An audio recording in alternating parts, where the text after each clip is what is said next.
So, I went from Brixton to number 10. Those of you may not know about Brixton, but Brixton was where Navcam was rampant, and I got an invitation to number 10.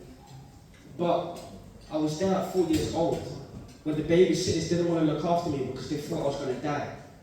So what happened? My mum's a single parent. She's working 3 jobs as a domestic cleaner. She had to look after me. They couldn't look after me. They told them, listen, if you keep that boy, he's going to die in your arms. Don't look after him. It was too much for my mum. I was there at 7 years old when my neighbor got stabbed to death. I saw the knife in her back. I did. I saw the blood all over the knife. Her dead corpse, her face looking at me eye to eye. I came face to face with death at the age of 7. I was there at the age of 10.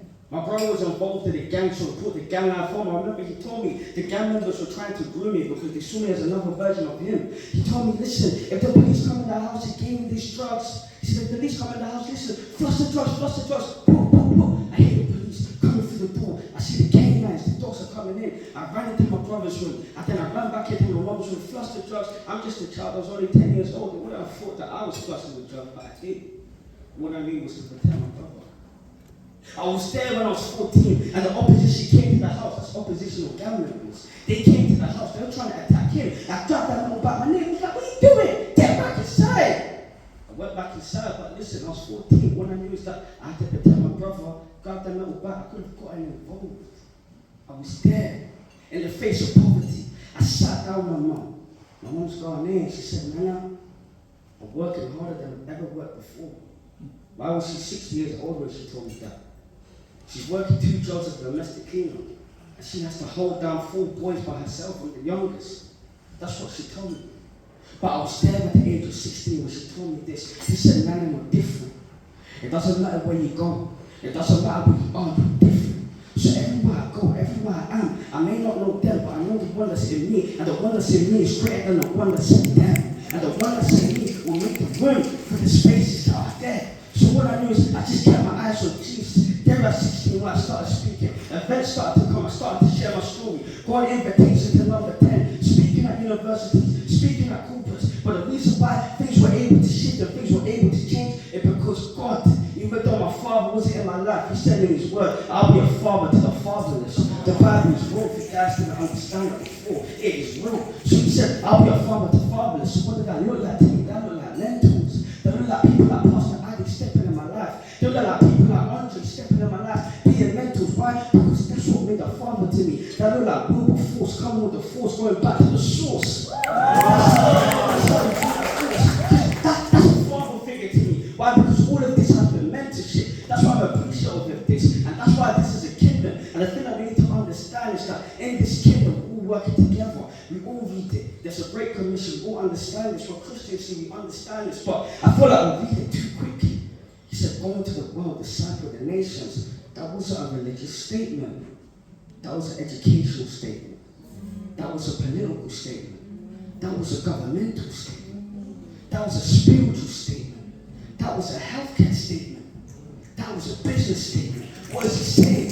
He's saying, go into the world, go into every sector, every culture of society, and show them the right way to do things. Show them the right way to live. Show them the right principles to live by. Show them the right ways to go. He said, don't follow the trend, go set the trend, because I am the trend, and the world follows my trend.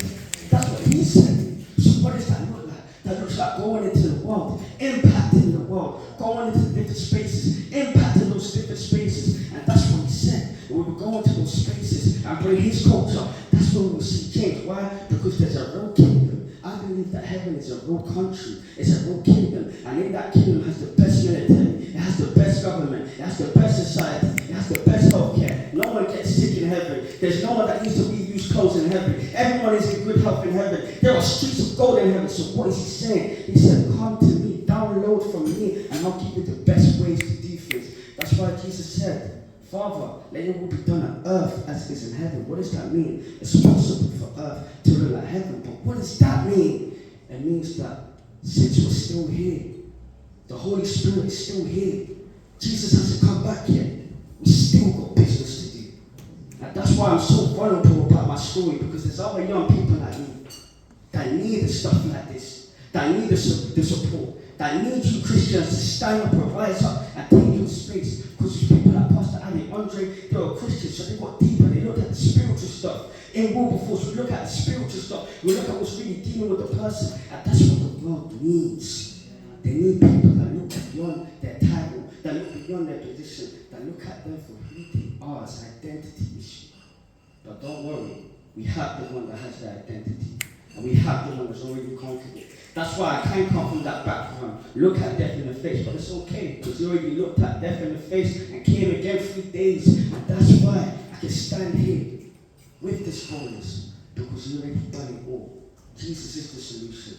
And we've got to be the reproducer of his solution in our area, in our sectors, in this environment. That's it.